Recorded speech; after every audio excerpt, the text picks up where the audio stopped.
Di sebalik aroma manis gula merah dan santan pekat ini, tersembunyi kisah sebuah perjalanan yang bertahan lebih sedekat.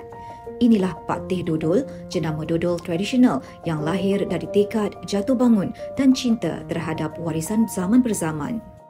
Perjalanan dodol Pak Teh bermula pada tahun 2014 di Sungai Baung, seberang Perai Selatan.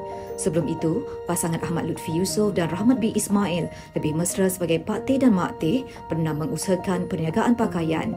Namun tekanan ekonomi membawa mereka mencuba sesuatu yang baru dan dodol menjadi rezeki baru mereka.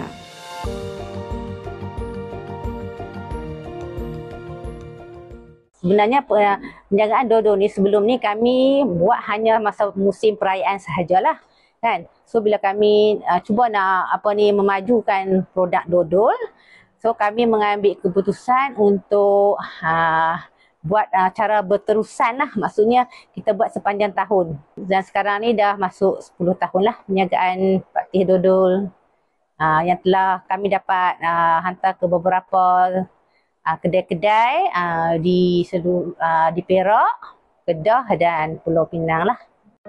Istimewanya dodol Pak Teh, prosesnya masih kekal tradisional. Dodol yang popular dengan perisa asli, pandan dan durian ini dibuat menggunakan kawah besar dan api perlahan. Ia menjadikan rasanya lebih asli dan membawa nostalgia kepada ramai. Cabaran utama, dodol bukan makanan harian, namun idea pembungkusan kecil membuka peluang baru. Dia punya kelainan dari segi rasa tu memang ketara lah daripada kita dapat feedback daripada customer kan, yang mereka lebih suka kepada dodol cara tradisional lah, kacau kawah ni.